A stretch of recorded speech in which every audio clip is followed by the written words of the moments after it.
Assalamualaikum warahmatullahi wabarakatuh. Sobat RH sekalian, jumpa lagi kita di channel yang keren ini.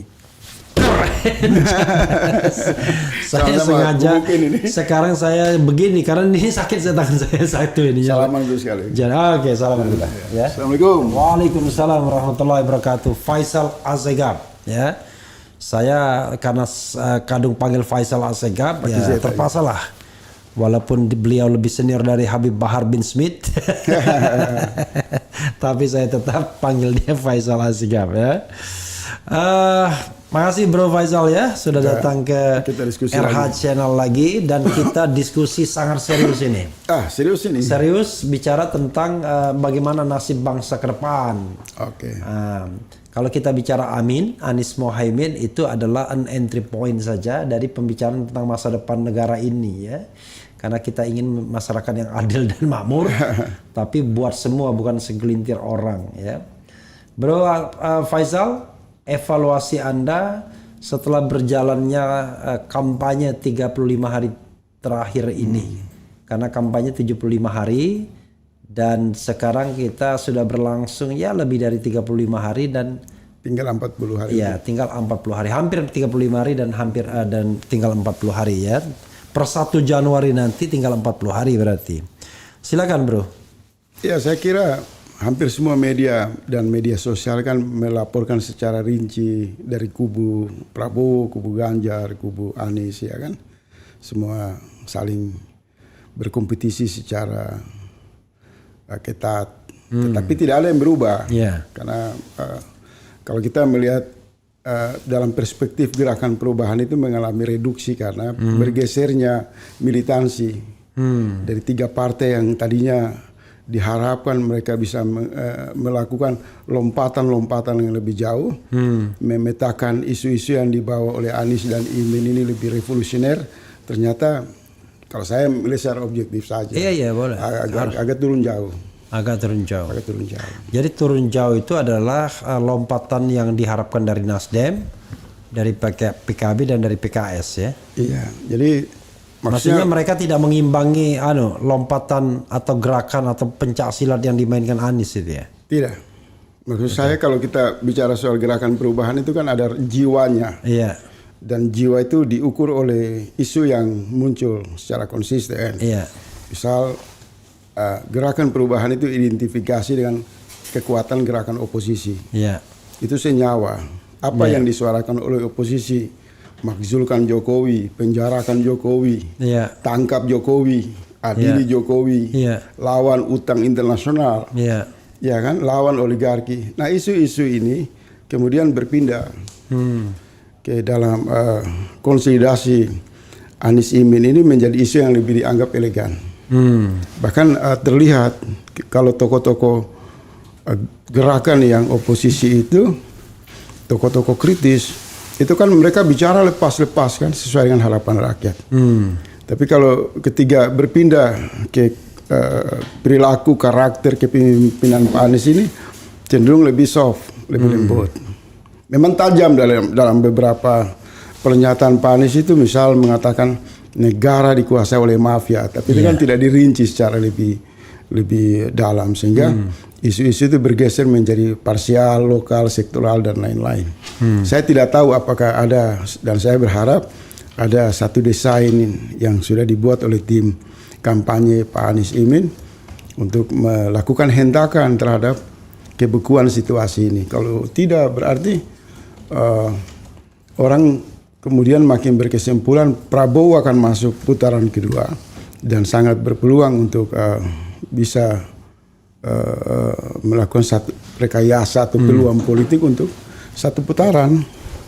Terlebih kita lihat kubu Ganjar ini kan sudah semakin turun jauh kan, terus suaranya makin turun diikuti tidak adanya agresif dari kubu Amin, maka satu putaran itu bisa terjadi.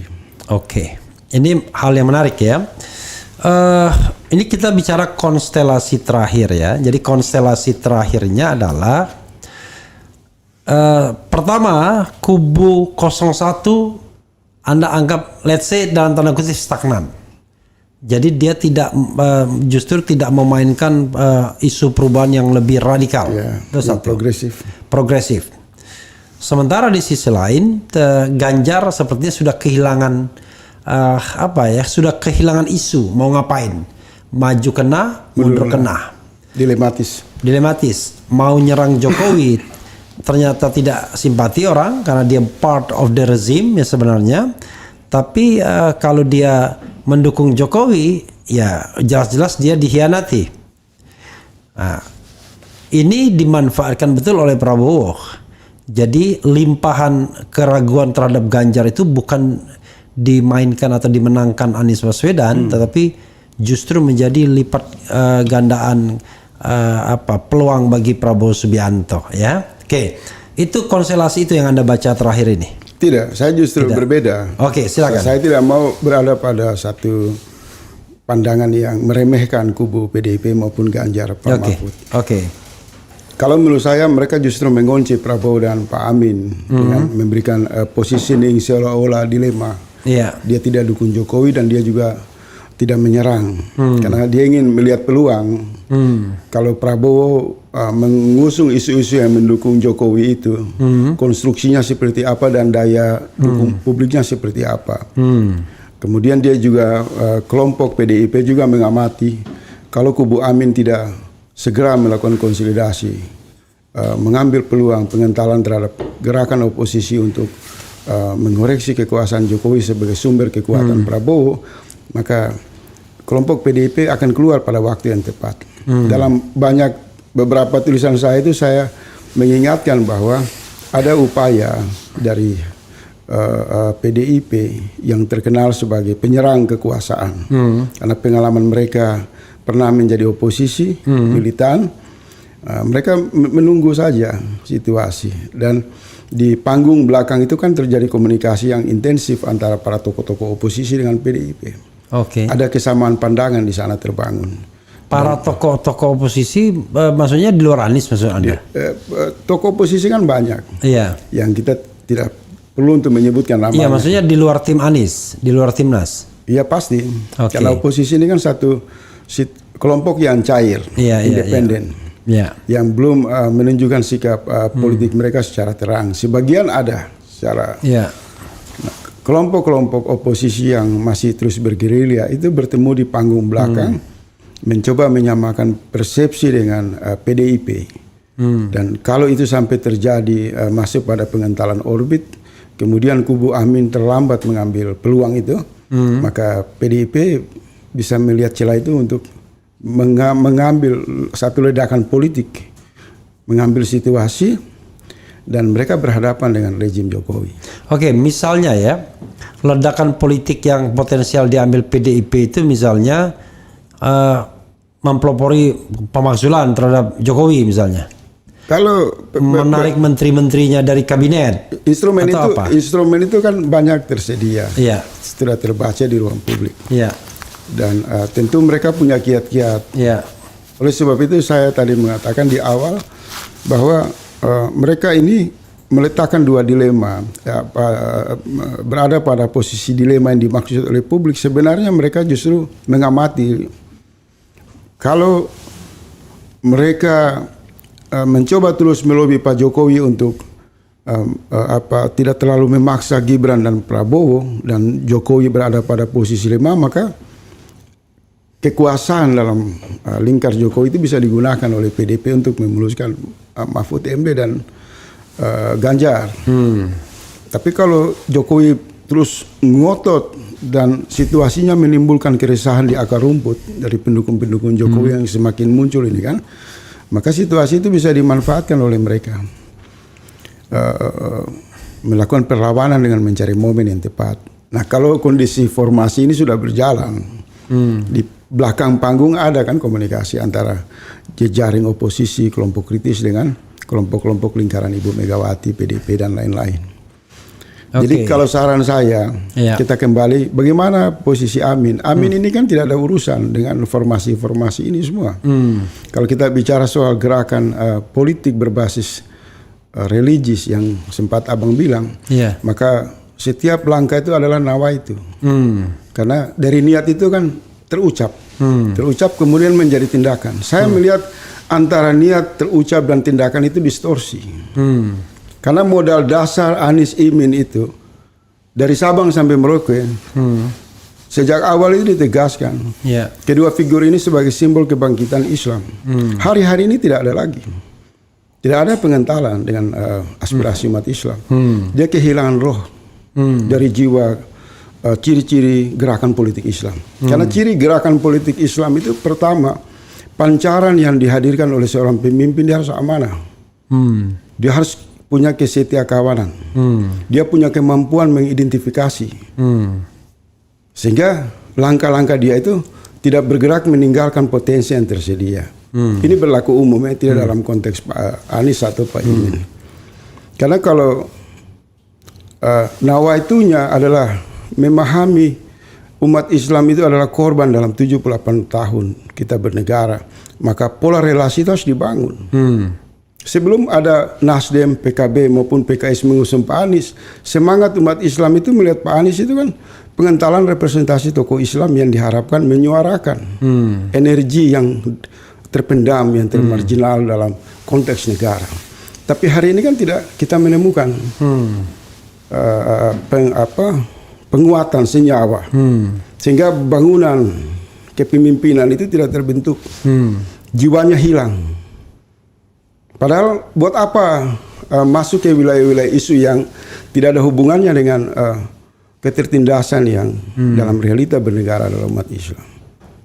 Jadi sulitnya kelompok Amin meyakinkan kekuatan kebangkitan rakyat dalam pengertian solidaritas umat Islam untuk memastikan mereka mendapat suara dalam partisipasi yang besar. Itu karena bergesernya kejiwaan, kepemimpinan, model dan lain-lain. Misal begini, dalam dua perdebatan formal yang digelar oleh KPU, tidak ditegaskan di sana. Yang dimaksud visi kepemimpinan yang berdasarkan modal dukungan Islam itu adalah pemimpin yang merujuk kepada Al-Quran dan Sunnah Rasul. Semua datang kan dengan naskah akademis. Dan menurut saya ada hilang di sana jiwa dalam realitas ketidakmampuan untuk menyuarakan itu secara tegas di pusat pertarungan gagasan. Padahal kalau menurut saya Pak Anies dan Pak Imin di waktu awal penyampaian visi itu mengatakan kami berdiri dan berpijak kepada prinsip kepemimpinan yang dilandasi oleh Al-Quran, oleh bimbingan baginda Rasul. Maka sebenarnya itu pesan yang kuat untuk memanggil seluruh energi rakyat yang mayoritas umat Islam pemilik suara 87% di Indonesia ini bangkit bersatu dengan kemampuan mereka yang tersedia. Artinya untuk melawan kecurangan, melawan politik uang itu semua bisa diatasi. Karena pemimpin memanggil dengan kesungguhan berpijak pada visi Quran dan kepemimpinan Rasul. Dan kemudian diikuti oleh langkah-langkah. Antara niat, ucapan dan tindakan harus sejalan.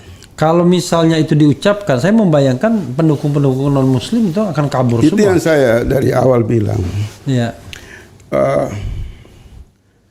Keberuntungan Anies di Pilkada DKI itu karena tuduhan intoleran. Kalau tidak ada tuduhan intoleran dia tidak jadi gubernur juga. Jadi fakta yang tersedia di DKI itu hari-hari ini tidak dijadikan contoh. Kenapa partisipasi umat Islam kuat, gotong royong, semangat, persaudaraan? Kan tidak ada tim sukses itu yang menonjol. Yang menonjol adalah semangat persatuan umat Islam menuntut keadilan. Umat Islam tidak peduli mau dituduh Anies teroris, intoleran. Itu kan suara yang muncul dari kelompok 5%, 10%. Yang selama ini kan mereka bermain dengan politik tendensius dengan berbagai stigma terhadap Islam dan bukan sesuatu yang baru. Dan sejak awal negara mulai dibentuk Islam itu disudutkan, dipinggirkan. Tetapi lagi-lagi kita selalu terjebak merasa demokrasi Indonesia itu seperti di Amerika, di Eropa dan lain-lain. Jadi saya mau sederhanakan saja. Kita kembali kepada niat awal. Ada 87% suara umat Islam di Indonesia. Apakah mereka tidak boleh bersatu untuk menuntut hak mereka di dalam bernegara? Kalau kita kembali ke 1 tahun lebih ke belakang, ingat-ingat Bang, di podcast Abang, di seluruh media sosial, orang mengatakan kalangan Muslim harus bangkit bersatu dengan cara damai, dengan cara menggunakan hak konstitusinya, dengan cara anti kekerasan, untuk menghadirkan kepemimpinan yang jujur dan amanah. Karena mereka trauma. Kepemimpinan yang dilahirkan dari permufakatan partai yang gayanya nasionalisme itu pada ujungnya akan mengkhianati rakyat yang mayoritas adalah umat Islam. Dan hanya lip service saja. Lip service. Jadi ada yang hilang dalam pola gerakan jelang bulan Februari. Tapi kita masih punya waktu 40 hari. Untuk mengembalikan elan itu ya.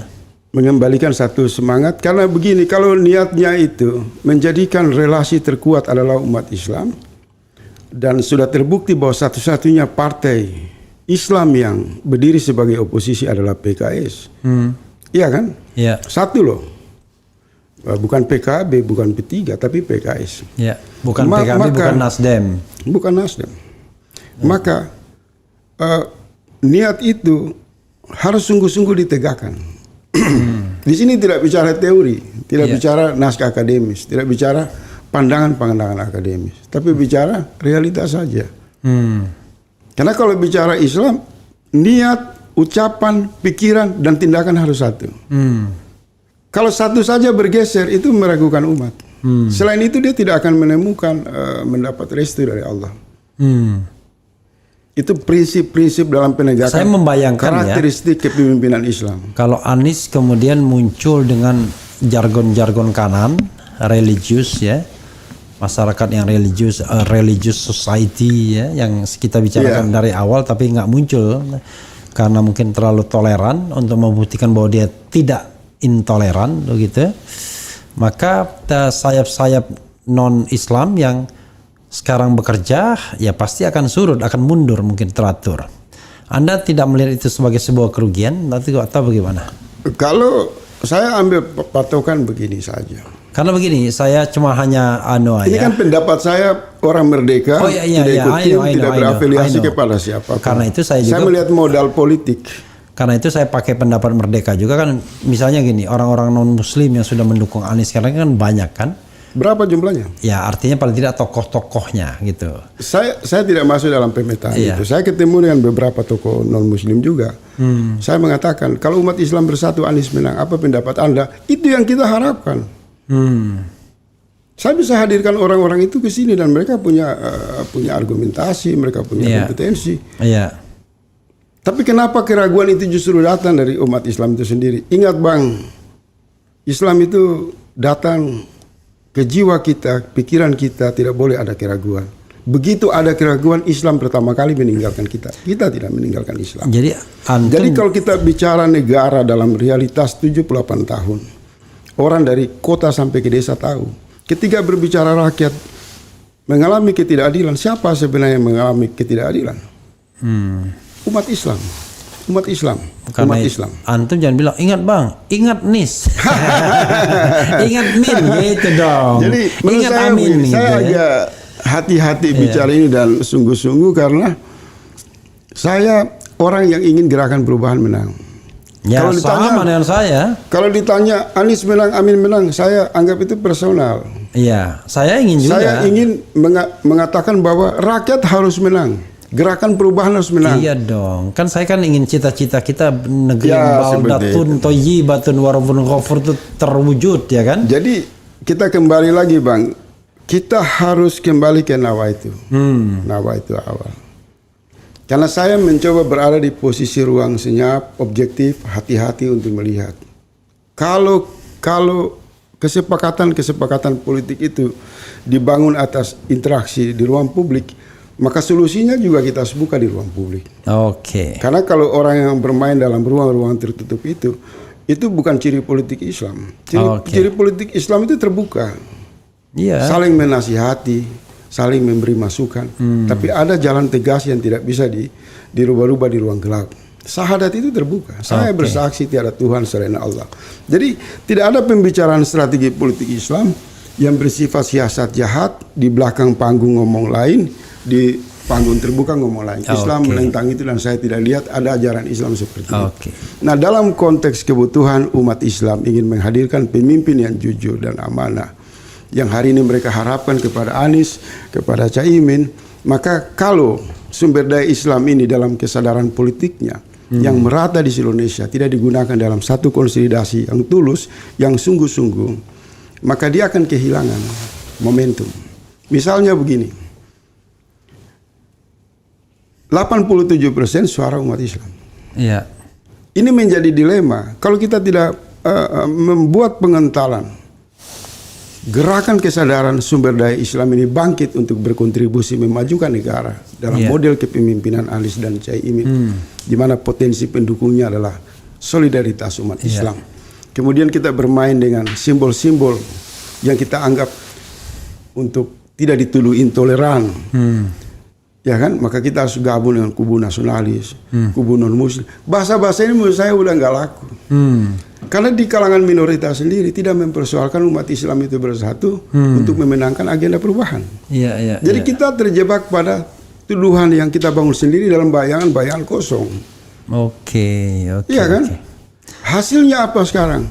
Ketiga semua tim, baik itu Ganjar, baik itu Prabowo, baik itu Anies, yang mereka persoalkan kan anggaran politiknya, dana operasionalnya. Tidak ada solusi. Dana partisipasi politik kalau mau sungguh-sungguh datang dari kekuatan rakyat, maka solidaritas itu dibangun. Tapi kalau solidaritas itu lemah, maka itu pintu masuk bagi oligarki membelanjakan kepentingan politik mereka dan menyiapkan boneka berikutnya.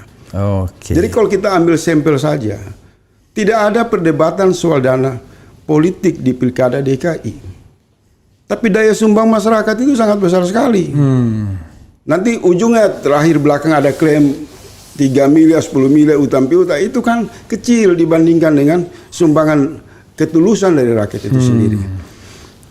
Jadi kalau kita mau bangun satu gerakan politik dengan kesadaran solidaritas, potensi umat Islam yang selama ini termarginal, maka kita harus berani hadir secara sungguh-sungguh. Sehingga ada penjiwaan. Sehingga ada keberanian, karena dia didukung sepenuhnya, rakyat melihat itu utuh.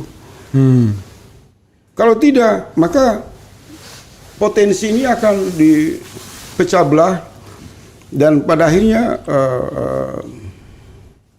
kita tidak punya peluang untuk menang. Misal Gibran yang dianggap sebagai boneka istana saja itu punya keyakinan untuk mendeklir, walaupun itu dia bohong-bohong. Tapi dia mengatakan bangsa Indonesia punya peluang untuk membangkitkan ekonomi syariah. Dia boleh kan menggunakan isu-isu Islam. Sementara dia berasal dari kubu nasionalis. Sementara mereka yang mengatakan didukung ulama, didukung NU, didukung Muhammadiyah, mereka tidak berani. Ijtima ulama. Ini pendapat ruang publik. Kalau bagaimana pendapat seorang Faisal Assegaf terhadap siapa yang berpeluang menang? Nanti setelah yang satu ini ya. Oke. Saya bro ya, menarik ya bagaimana kemudian meluruskan lagi nawa itu, bagaimana kemudian memunculkan lagi giro dan partisipasi masyarakat. Tapi kita baca sedikit apa komentar orang ya, biar kita tidak berada di ruang hampa kan. Oke, coba kita lihat. Manusia biasa ya, manusia biasa. Refli Harun, tolong ingatkan Gus Imin untuk tidak lagi berkali-kali omong. Harusnya saya yang jadi presiden seperti opening debat kemarin. Ini tidak etis dan membuat simpatisan dan relawan grassroots jadi disrespect ya, disrespect ke Caimin. Oke, ini menarik ya. Kalau ada mau panjang silakan, tapi pendek juga boleh. Gimana menurut Anda? Kan pada opening statement saya seharusnya debatnya minggu yang lalu katanya kan. Jadi walaupun main-main tapi ada nuansa seriusnya juga itu. Gimana menurut Anda? Saya kira Itu biasa, tidak substansi. Tidak substansi, oke. Karena tidak substansi kita nggak usah kita pinikan ya. Itu bumbu-bumbu saja. Bumbu-bumbu saja. Bung RH, tim sukses Amin ditangkap kejaksaan dan Anies dilaporkan ke polisi. Apakah ini merupakan pembukaan atau ancaman demokrasi? Ini menarik ini. Coba Anda lihat ini lebih substantif. Iya. Jadi saya kembali lagi soal Nawaitu. Nawaitu itu menghasilkan satu produk politik yang cemerlang, bagus pada pilkada DKI. Apapun tuduhan orang tentang intoleransi, sebagai individu Muslim saya bangga bahwa umat Islam itu pernah bersatu dengan modal persaudaraannya, semangatnya, kemudian menghadirkan rasa damai dan mereka menang di ruang demokrasi. Artinya demokrasi itu mampu dikendali oleh persatuan umat Islam. Nah, dalam konteks memperluas harapan itu dan muncul tokoh yang masih sama, yaitu Pak Anies masih di gelanggang nasional untuk menjadi calon presiden, maka dia harus kembali ke Nawaitu pilkada itu. Dalam satu diskusi kecil sering saya mengatakan bahwa peristiwa pilkada DKI dalam konteks historikal Islam itu bisa diambil sampel. Misal peristiwa Badar, kita tidak bicara perang, tapi peristiwa. Realitas Badar itu karena begitu semangat keyakinan pada persatuan Islam, maka kemenangan itu dengan gampang. Dan no matter mengenai jumlah. Tetapi ketika Nabi ingin memperluas ekspansi dakwahnya, maka masuk tahap yang disebut pengujian yang lebih serius. Itu masuk pada peristiwa Uhud. Nah, di peristiwa sejarah Uhud itu satu pelajaran bagi umat Islam. Ketika mereka euforia, mulai berimajinasi untuk berbagai jabatan, berbagi harta, maka kemudian menimbulkan satu pukulan balik yang mengancam kepemimpinan Rasul. Dan contoh ini dihadirkan oleh Rasulullah sebagai satu warisan dasar perlindungan kita dalam konsolidasi gerakan perubahan. Nah, saya melihat 2024 dalam konteks hubungan pola relasi Anies yang diharapkan sebagai tokoh berlatar belakang akademis dan muslim, dan Caimin berasal dari partai Islam, maka kemungkinan ikhtiar kita terhadap peristiwa Uhud itu harus disiapkan. Nah, dalam konteks itu ditanyakan tadi, ada peristiwa misalnya di Surabaya, penangkapan terhadap juru bicara tim Amin. Saya kemarin sudah ngomong, peristiwa-peristiwa ini akan bermunculan. Kenapa? Karena sederhana. Karena yang dihadapi ini bukan satu proses demokrasi yang normal, di mana kekuasaan dimanipulasi secara terang dan telanjang, menghancurkan institusi MK untuk meloloskan anak dari presiden yang berkuasa. Kan baru pertama terjadi dalam demokrasi kita. Untuk meloloskan perwakilan dari keluarga inti atau dinasti politik, maka banyak berjatuhan korban. Salah satu korban adalah MK. Korban berikut adalah tarik menarik sandra menyandra jelang penetapan calon presiden dan wakil presiden. Artinya kita memasuki satu orbit situasi politik nasional yang tidak biasa-biasa saja. Nah, karena dia tidak biasa-biasa saja dan kubu Amin adalah kubu yang membawa gerakan perubahan yang berhadapan dengan kekuasaan, suka tidak suka, maka kita juga harus melihat konsekuensi. Kalau Anda berhadapan dengan kekuasaan, sudah otomatis kekuasaan juga akan menggunakan semua jurus berhadapan dengan Anda. Nah, siapa yang kuat, kita akan lihat di dalam pertarungan ini kan. Sehingga pemilu ini oleh semua pihak dianggap tidak biasa-biasa saja. Yang kedua, sangat terang dan jelas. Jelang 2024 atau pemilu 2014, 2019 dan puncaknya 2024 ini, kekuatan representasi geopolitik yang diwakili Barat dan China itu bisa masih tetap adam-adam saja, tidak saling berhadapan. Dengan memperpanjang Freeport dan pertemuan Jokowi di Beijing, ya kan, kemudian kembali ke Indonesia mengumumkan pasangan Prabowo dan Gibran, publik menangkap dua kekuatan besar yang dapat mempengaruhi perjalanan demokrasi di Indonesia itu akur untuk sementara. Seolah-olah memberi gambaran kubu Barat dan China yang mewakili kekuatan Asia ini, mereka akan meloloskan calon yang direstui oleh representasi kekuasaan yang mereka percaya. Nah di sini tampaknya Jokowi dan Prabowo percaya diri, lebih khusus Prabowo. Maka isu-isu satu putaran itu bisa muncul karena gangguan geopolitiknya tidak ada. Kemudian nasionalnya tidak ada hentakan-hentakan yang dilakukan oleh kubu perubahan. Bahkan saya melihat sejak Anies itu diumumkan oleh Nasdem, PKB dan PKS, maaf saja menurut saya, soal isu ya, itu agak turun, kurang progresif dibandingkan sebelum dia ditetapkan sebagai calon presiden dan wakil presiden. Tentu Pak Anies mungkin punya langkah-langkah jurus-jurus yang sudah disiapkan, mungkin pada waktu yang paling dekat baru itu diledakkan. Karena ada spekulasi pembicaraan itu di sana.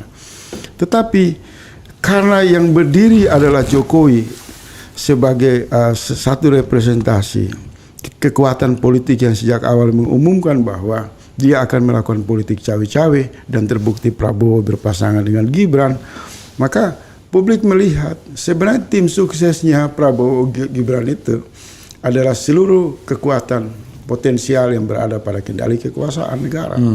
Dan Jokowi secara samar-samar adalah pemandu dari setiap pergerakan untuk memastikan Prabowo dan Gibran itu menang.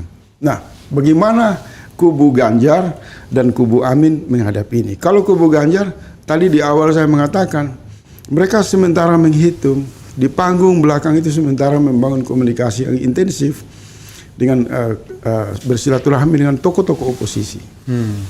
Itu tidak bisa saya tutup. Karena termasuk Anda sudah bersilaturahmi? Saya kan tidak identifikasi oposisi. Saya kritikus, biasa saya mereka. Nah, sementara kubu Amin belum mampu menarik konsolidasi partai politik untuk menghitung secara cermat. Kalau terjadi pukulan balik bagaimana? Iya kan? Saya kasih contoh dalam sejarah karakteristik dinasti di seluruh dunia. Kalau seorang ayah sudah ingin anaknya berkuasa, Anda ganggu, itu bermasalah secara serius. Jangan lupakan sejarah. Itu fakta yang tersedia. Nah, kemenangan Anies dianggap gangguan yang mengancam gitu. Dan kemenangan Ganjar juga tidak lepas sama persepsinya. Nah, kalau sampai kekuasaan melihat secara ancaman-ancaman itu, maka dugaan terhadap kemungkinan satu konsolidasi politik berbasis dukungan kekuasaan dalam waktu dekat ini sebagai badai yang akan terjadi, saya percaya pasti akan terjadi. Apalagi isu satu putaran itu kan sesuatu yang bukan sekedar wacana, tapi sementara dalam kalkulasi yang serius. Karena kalau saya yang berkuasa, saya inginkan satu putaran, maka yang pertama saya pastikan berapa jumlah aktivis, berapa jumlah orang yang berontak, daerah mana saja yang potensinya bikin kacau. Saya dekati, saya selesaikan masuk agenda saya satu putaran. Pertanyaan, saya sudah keliling baik di kubu Amin maupun kubu Ganjar, tidak punya kelembagaan untuk mengantisipasi itu. Di mana ketuanya, koordinator tim untuk melawan kecurangan? Bagaimana tim punya metode untuk mengantisipasi campur tangan dan intervensi dari berbagai seluruh aspek? Tidak ada, kita jujur bicara tidak ada. Tidak ada satu tokoh yang ditampilkan dari kubu Ganjar maupun kubu Amin untuk mengantisipasi operasi kecurangan. Kalau tidak ada tokoh yang bertanggung jawab, maka tidak ada sistem, tidak ada metode, tidak ada jaringan, tidak ada sumber daya, dan tidak punya ilmu antisipasi. Yang ada adalah teriakan.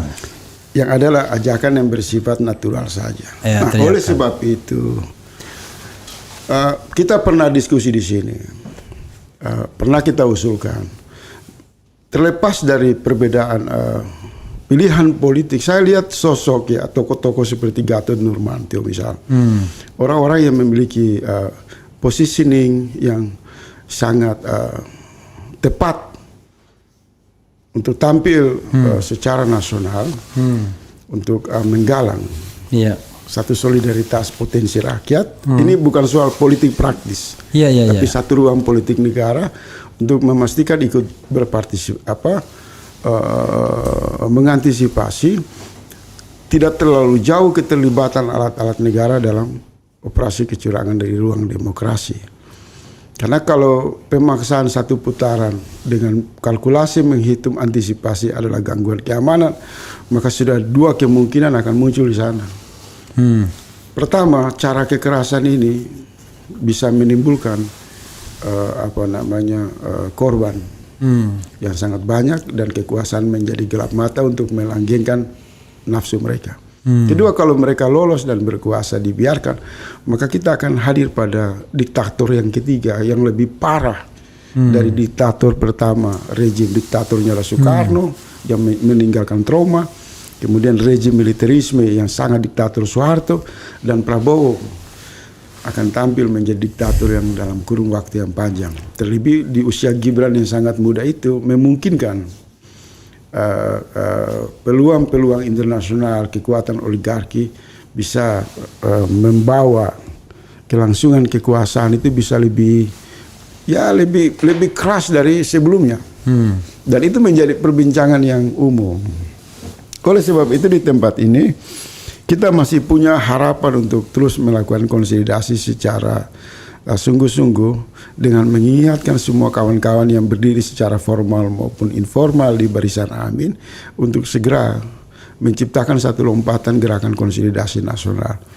Saran saya, karena niatnya adalah kerinduan umat Islam, berharap lahirnya kepemimpinan yang amanah, jujur dalam sudut pandang Islam, maka Pak Anies dan Pak Imin menurut saya udah nggak usah terlalu banyak simbol-simbol yang dimunculkan. Tegaskan saja, kami tidak punya uang, kami orang beriman, bergantung kepada Allah dan hanya memohon kepada saudara-saudara Islam untuk bersatu dari Sabang sampai Merauke untuk memastikan demokrasi ini Islam tidak tercerai-berai, tapi Islam bersatu untuk menyelamatkan nasib mereka dalam bernegara. Kalimat itu akan mentransformasikan hubungan kepemimpinan dalam ikatan keimanan yang kuat. Kalau itu tidak dilakukan, maka jangan salahkan umat kalau curiga. Produk Anies dan Imin itu hanya akan melanjutkan kepentingan oligarki berikut dengan sedikit memodifikasi situasi. Menurut Anda, apakah ini pendapat pribadi saya? Anies Imin memiliki legitimasi moral untuk mengucapkan hal itu? Saya kira kan. Kalau dulu Prabowo kita ketawain kalau saya sudah jawab itu, Bang. Gitu. Jadi kan begini, kita belum ada dalam sepanjang sejarah calon presiden dan wakil presiden yang paling banyak melakukan gerakan salawat di berbagai daerah. Di masa kepemimpinan Pak Anies dan Pak Imin ini paling banyak.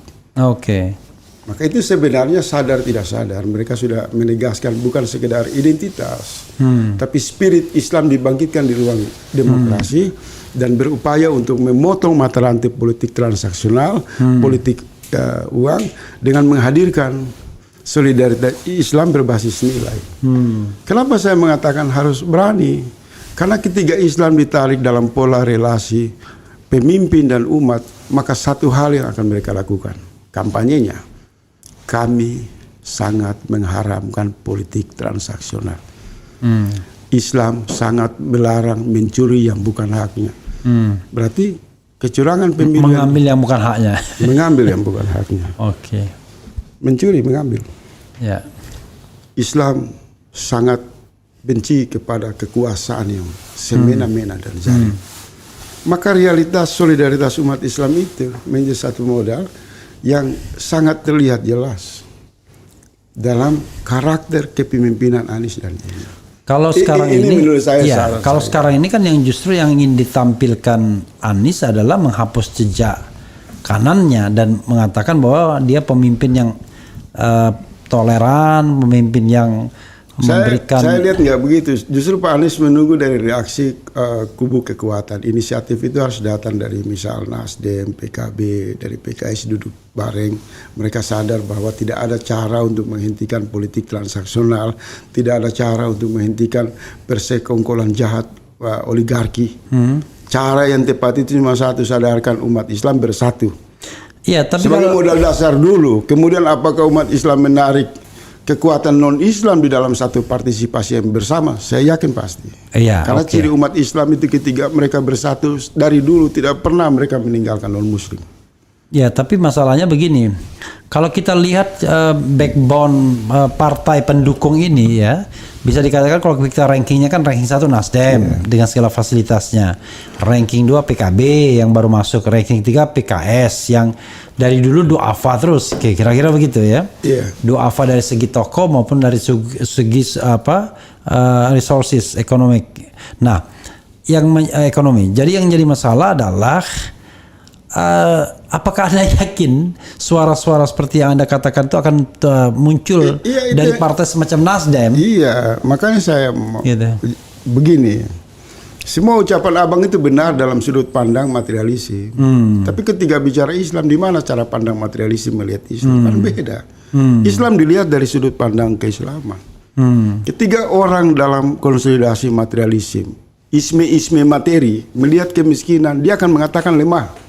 Islam bilang tidak. Al-Quran mengatakan carilah aku di tengah orang-orang miskin dan lemah. Berarti ketiga hadirnya energi ilahi di dalam realitas kemiskinan sebuah masyarakat yang beriman itu memiliki potensi yang bisa mengalahkan kekuatan materi manapun. Saya kasih contoh dekat. Jangan diingkar nikmat yang Allah berikan. Pilkada DKI. Umat Islam dibilang miskin, jauh dari kekuasaan. Tapi ketika mereka bersatu, oligarki kalah, kekuasaan kalah. Semua kalah. Gini tadi. Sebentar nanti saya masuk di situ. Ketika awal umat Islam dari Sabang sampai Merauke tidak punya apa-apa, tapi ketika mereka bersatu bisa mereka bentuk Indonesia yang begitu besar dan mereka tegaskan atas berkat rahmat Allah yang Maha Kuasa. Ya kan? Kembali ke dalam konteks partai politik. Kalau kita pakai kalkulasi, Nasdem rating 1 karena uang banyak, gedung besar, karena dia punya televisi, merubah tampilan yang tadi memuji kekuasaan, berubah menjadi juru bicara perubahan, juru bicara partai yang pro Anies Imin. Kemudian PKB juga rating kedua, PKS juga dianggap tidak punya apa-apa. Saya nggak begitu. Di Nasdem itu mayoritas umat Islam, di PKB mayoritas umat Islam, pemilih kita mayoritas umat Islam.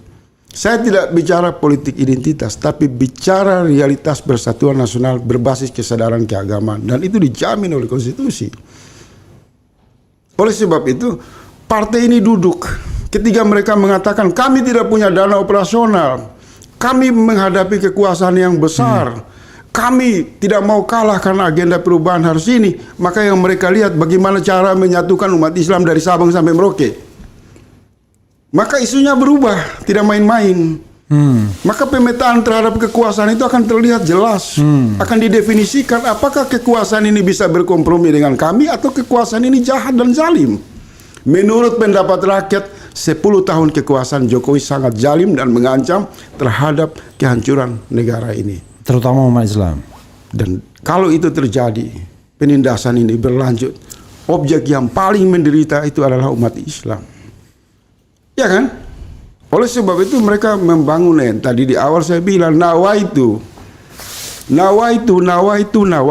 Apa nawaitunya? Menurut kawan-kawan mantan TGUPP dan kawan-kawan aktivis Al-Irsyad seperti Ges Khalifah, bahwa membangkitkan Anies adalah membangkitkan kepentingan kepemimpinan Islam yang dapat menyatukan seluruh umat Islam Indonesia.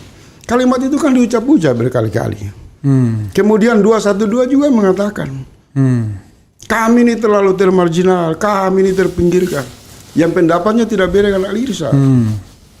Maka kami harus bersatu untuk pastikan gerakan perubahan ini dapat diwujudkan untuk memenangkan hak-hak keadilan bernegara bagi umat Islam.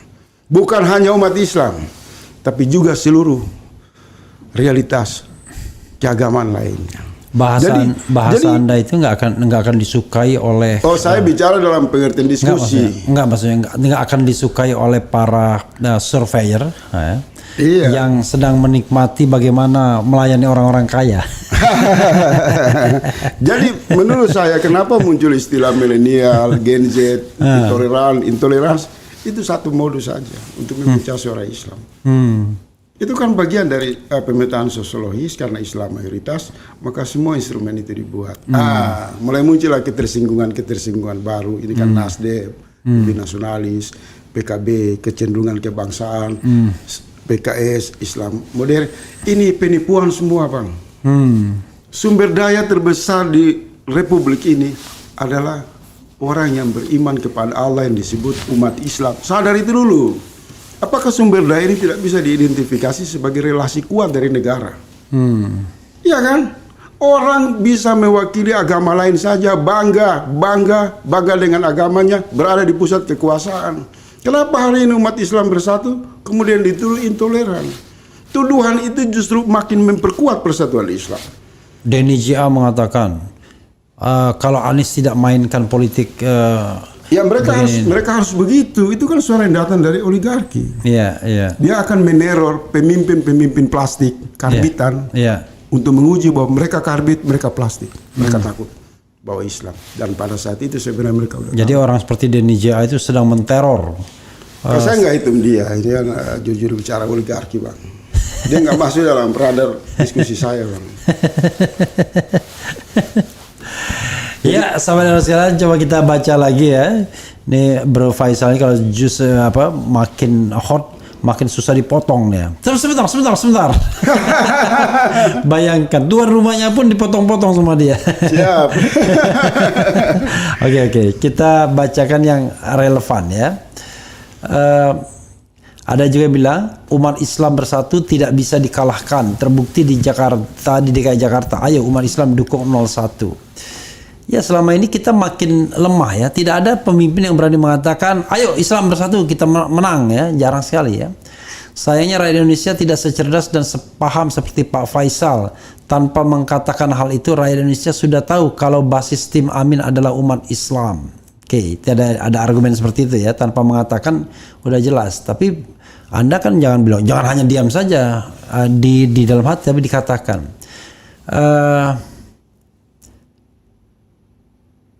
Ada yang bilang banyak yang bikin relawan untuk 02 di daerah mendapatkan kucuran dana untuk mengadakan kegiatan, tapi pesertanya pemilih 01. Oke.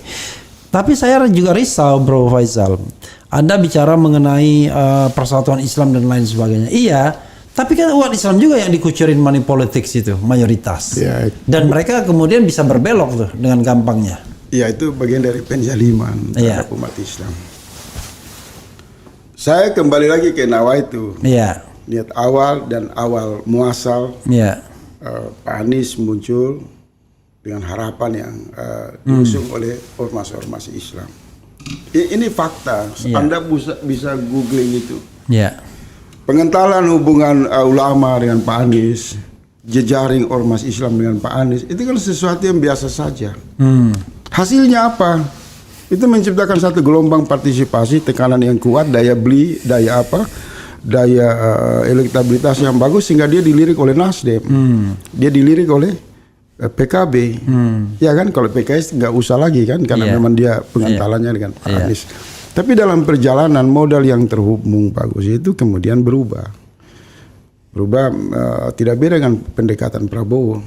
Kalau kita lihat misal di panggung-panggung yang diciptakan oleh KPU, kan orang-orang di belakang mereka itu kan sosok-sosok yang lebih mewakili kepada modernisme, nasionalisme. Kita kan tidak melihat sosok religi di situ.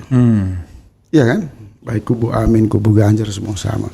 Apa yang terjadi? Ciri pemimpin yang berdiri di atas simbol-simbol materialisme itu, maka mereka bisa dipermainkan. Mereka bisa berdiri pegang ini. Saya membayangkan begini, Bro ya. Ini tolong jangan dipotong ya ini. Saya yang harus minta, jangan bilang jangan dipotong. Kalau begitu gimana kalau misalnya nanti debat berikutnya pada tanggal 7 itu Anies suruh hadirkan tuh ulama-ulama di baris bawahnya. Saya tidak mengatakan seperti itu. Ulama justru saya harapkan tidak boleh hadir di panggung-panggung capres, debat capres. Karena itu panggung lelucon. Kenapa lelucon? Karena ketiga pandangan Islam menghadirkan calon pemimpin itu berbeda dengan pandangan demokrasi menghadirkan calon penguasa. Calon pemimpin dia tidak boleh diatur oleh faktor apapun. Kalau dia bisa diatur oleh protokol KPU, cara debat, lalu lintas isu, maka dia bukan calon pemimpin. Karena dia akan membungkam hati nuraninya, dia tidak akan peduli dengan suara-suara yang berkembang, tapi dia berbicara atas dasar naskah kesepakatan politik prosedural. Kalau itu dia makin larut, maka satu langkah lagi dia akan dipoles untuk menjadi oligarki berikutnya. Tetapi ciri karakteristik orang-orang yang berdiri atas semangat Islam, maka energi Islam itu menjadi panduan bagi dirinya. Langkah-langkah ikhtiar. Apa cirinya? Kalau mereka, kembali dulu Nawa itu, saya mau memperjuangkan 87% dan seluruh rakyat Indonesia ini dalam pandangan kepemimpinan Islam yang amanah dan jujur. Apa yang terjadi?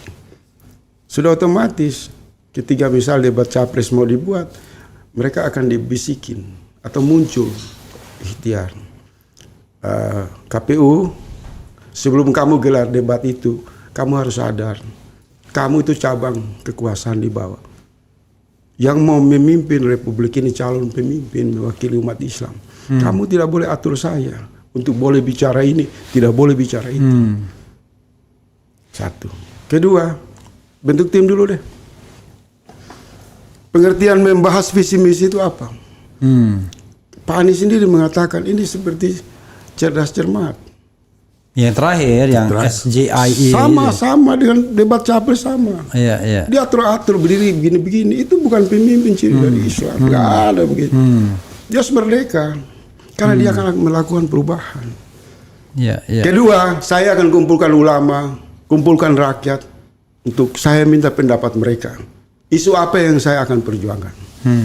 Bukan menurut dia, tapi menurut suara penderitaan masyarakat itu. Apa penderitaan masyarakat? Mereka sudah teriak berulang-ulang kali. Kami jadi korban tukang bayar pajak diperas karena negara tukang utang. Sumber daya alam kita dirampok, dicuri. Dari satu presiden ke presiden yang lain tidak pernah masuk penjara. Seolah-olah mereka turun dan mereka menjadi orang kaya yang paling kaya di republik ini. Apakah seandainya satu waktu kalau rakyat menuntut penegakan keadilan yang sebagaimana suara oposisi, apakah calon-calon presiden ini berani? Itu namanya kontrak-kontrak politik. Karena Islam melarang tipu menipu di dalam konteks satu perdebatan untuk mereduksi semangat yang sesungguhnya. Itu contoh misalnya, Bang. Bukan pendapat saya, itu contoh yang berkembang di media-media sosial. Jadi karakteristik yang berdiri pada energi Islam dengan pola relasi sudah otomatis Islam itu membawa dia ke dalam pilihan-pilihan yang ideal dan menjaga dia dan akan memastikan dia menang. Tetapi hari ini semua orang mengatakan bahwa ketika dia menggunakan solidaritas Islam di awalnya, kemudian sudah mendapat tiket, biasanya bupati, gubernur, setelah masuk berikutnya dia lebih mesra dengan oligarki. Iya, enggak sholat subuh lagi. Ya, tidak sholat subuh lagi. Subuh berjamaah lagi. Dan saya itu sebenarnya sedikit saya tambahkan. Ciri kepemimpinan Islam itu gampang.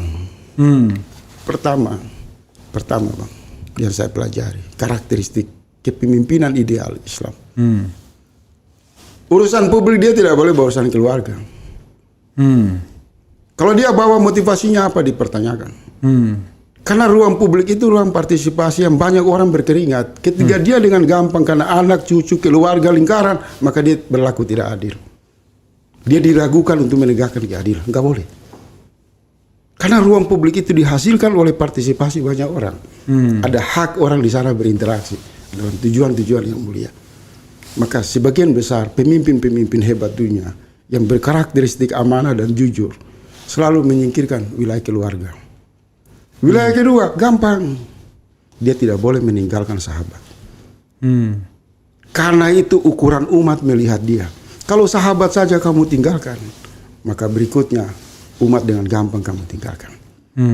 Ukuran ketiga, dia harus mengatakan kepada umat, Anda jangan pernah takut untuk berjuang bersama saya. Karena visi saya, landasan saya, pijakan saya adalah Al-Quran dan bimbingan Rasul Sallallahu Alaihi Wasallam. Harus diucap itu. Lalu visi-visi yang dibuat oleh profesor-profesor doktor itu disobek, dibuang di pinggir sampah. Karena kalau sudah bicara Quran, bicara bimbingan Rasul, maka kepemimpinan itu pasti memiliki kekuatan, kesadaran untuk menjalankan amanah bernegara yang jujur, yang baik. Karena sudah banyak debat calon presiden, visinya tebal, visinya bagus, Bang, cuma 5-10% bisa diwujudkan. Iya kan?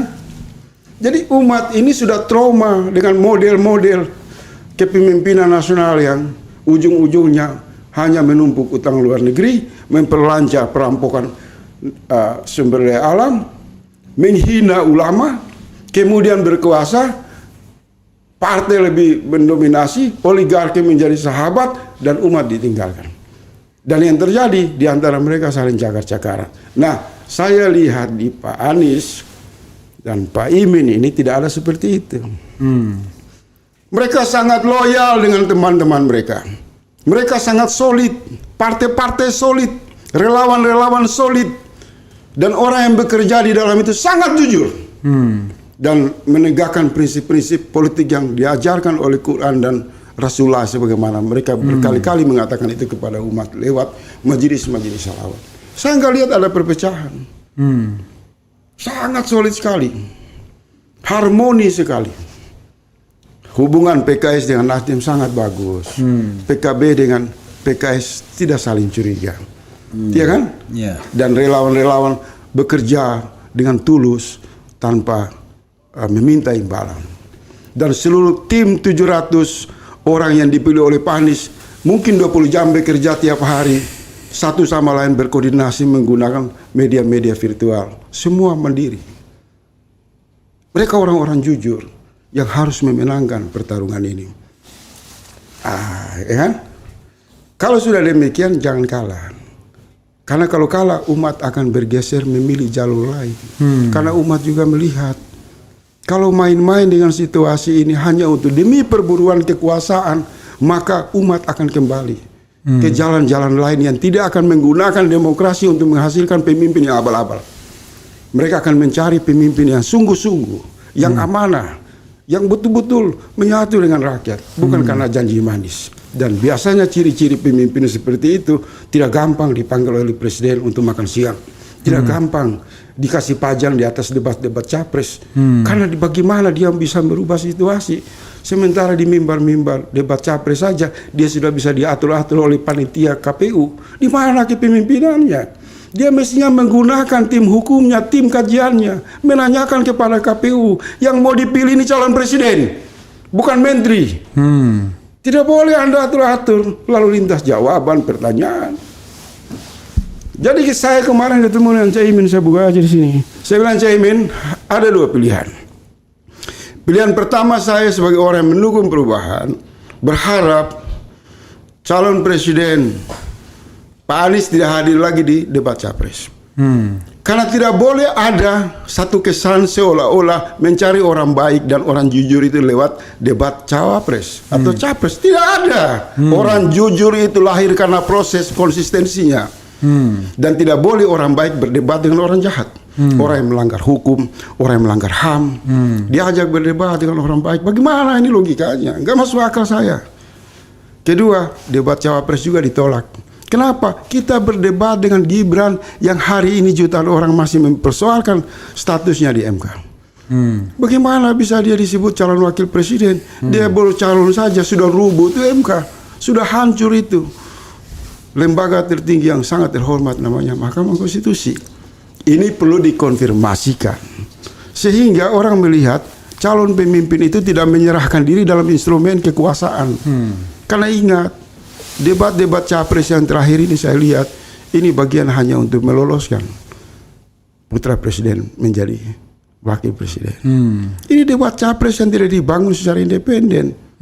Kalau kewajiban ada debat capres, debat cawapres, maka berikanlah kepada Muhammadiyah misal, kepada NU, kepada Dewan Gereja. 3 otoritas ini diberikan kepada KPU, memberikan kepada 3 otoritas ini, suruh buat debat capres dan rubah nama itu. Tidak boleh debat, tidak boleh debat, penyampaian visi.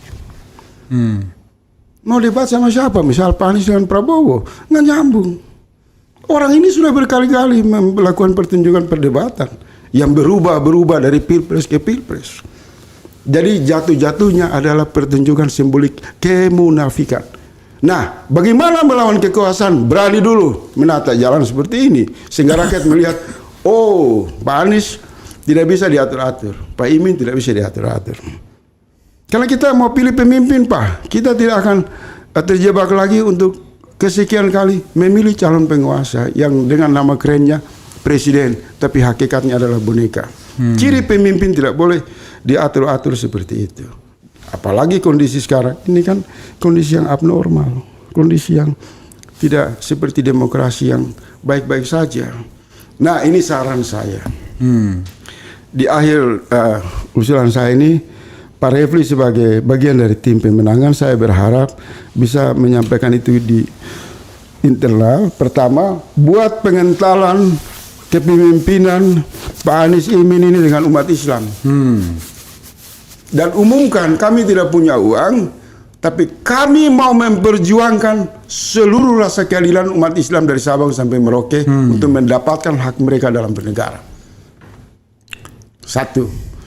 Yang kedua, segera usulan juga dari kita nih rakyat semua bisa usul. Segera tim 700 orang itu berkumpul, tim Pak Anies, dan mengumumkan menolak semua debat capres dan cawapres yang kalau tujuannya memberi kesan untuk mengatur calon pemimpin masa depan. Kalau debat itu mau dibikin, kirim saja utusan. Karena rakyat tidak rela calon pemimpin yang dianggap jujur, baik, berwibawa dibenturkan dengan orang-orang yang bermasalah. Ya kan? Ini belum jadi, termasuk ketua KPU-nya ya, bermasalah kan? Jadi ini sudah amburadul. Itulah yang sering saya bilang Pak Refli Harun, kalau mereka memahami bahwa demokrasi jelang 2024 ini sebenarnya ada satu kalimat yang sering kita ulang-ulang. Konsolidasi politik dengan cita rasa semi revolusi. Artinya tidak biasa-biasa saja, tetapi harus ada lompatan-lompatan yang menyegarkan, yang membuat orang bersemangat, yang kemudian orang mengatakan oligarki, kekuasaan apapun yang menghadang aspirasi rakyat, kami akan lawan. Kalau situasi ini tidak berubah, saya mau kasih tahu, Bang, peluang di jalan ketiga itu terbuka. Bisa saja rakyat apatis, rakyat kecewa, dan rakyat melihat, ini sandiwara nanti partai di belakangnya bagi-bagi kekuasaan, maka mereka lebih bagus wait and see. Bukan golput. Mereka nggak mau ngomong golput, mereka cuek aja. Mereka cuek dan kemudian mereka menunggu situasi jalan-jalan lain yang bisa menghadirkan rasa keadilan. Karena tidak elok kalau calon-calon pemimpin ini sudah bicara tidak punya uang, ini begitu. Misalnya dia mestinya mengatakan memang benar saya nggak punya uang, tapi saya masih punya keimanan. Karena keimanan itu yang menghubungkan semua orang dalam kesadaran untuk bangkit secara politik, untuk dalam rangka memenangkan kebenaran. Tidak boleh ada ucapan-ucapan itu. Dan di kubu Amin, di kubu Pak Anies saya lihat bagus. Semua transparan, semua berjalan sesuai dengan niat-niatnya. Semoga niat baik ini dikawal, karena saya tidak mau lihat lagi orang-orang yang mengklaim diri cerdas kemudian memasuki lorong yang berikutnya yang disebut kekalahan karena egoisme mereka.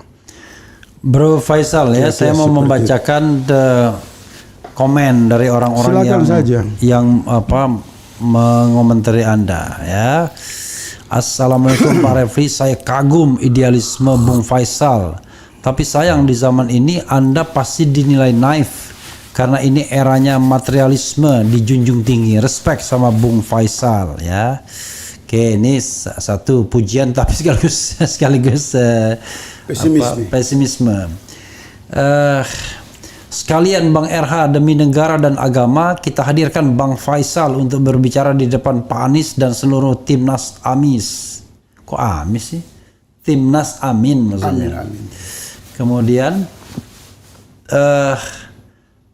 wakakak, kalau Bung Faisal kami sudah tahu debat KPU hanya sandiwara dan berpura-pura, yaitu Dari dulu kita juga protes, kok calon presiden kok debatnya begitu ya.